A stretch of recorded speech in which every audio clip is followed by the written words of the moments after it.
So hi, it's Torin, and today I'm here to talk about my god, that looks so low. It's not that low in real life. Anyway, I'm here to talk about switching when you have DID, as the singlets, as the single people would call it, switching personalities. I just like to call it switching, so are most systems, because personalities makes them seem a bit two-dimensional, I guess, because not all alters are going to be two-dimensional. So anyway, I've seen a lot of systems talk about this. I've seen some systems even share when they switch, which is fine. I might at some point, probably involuntarily, but hey. Sorry. I have a bad habit of playing with my nails. Anyway, so switching for me is probably a bit different than some systems. I remember I was watching Jeremy, An Alternate Perspective, and the way that system described it was like falling asleep and going underwater. Mine isn't really like that. So when I switch, I normally close my eyes, which means everything goes black, and it's almost like my senses turn off. I don't know if that's a good way to describe it. Like, I'm still sort of aware, but everything gets a bit muffled, and yeah. And then I don't know, something almost disconnects me. I don't know how to describe it. It's like almost like the feeling of floating, but like being in a completely like black void.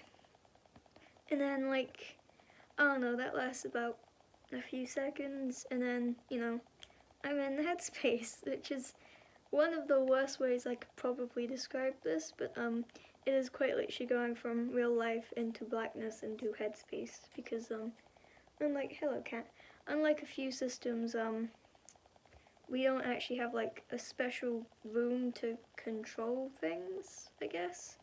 We have a door, and that door leads directly, I guess, into the front. So when you stop fronting, you come through that door, and when you want to front, you go into that door.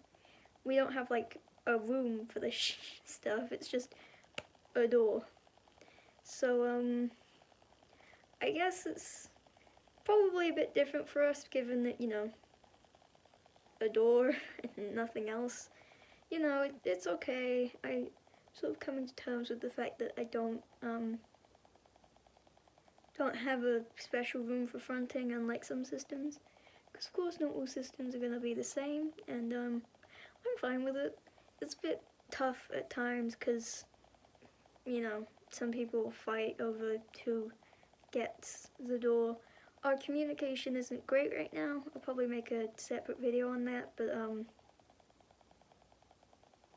yeah, that's what switching is like for me. It's a very energy consuming, I guess. Not like physically and more mentally, like, especially because, like, despite the fact that our communication is whack, we can sort of switch on command. But sometimes switches do happen and no one has planned it, and everyone's like, why did that happen?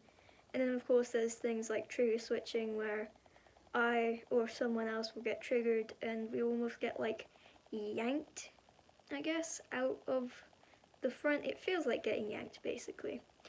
So you get sort of yanked out of the front and then sort of almost like thrown into the headspace, like, yeet, this bitch triggered, yeet. Am I relevant yet? So yeah, you know, there's a lot of types of switching, like, again, when we can do it on command, it's a bit easier. When we don't plan it, it's a bit rockier. And when it's like a trigger switch, it's just very energy consuming and painful for almost everyone involved. It's switching is very weird. It's a weird experience. It's not necessarily bad, it's just weird. I hope I explained this well. I might not have.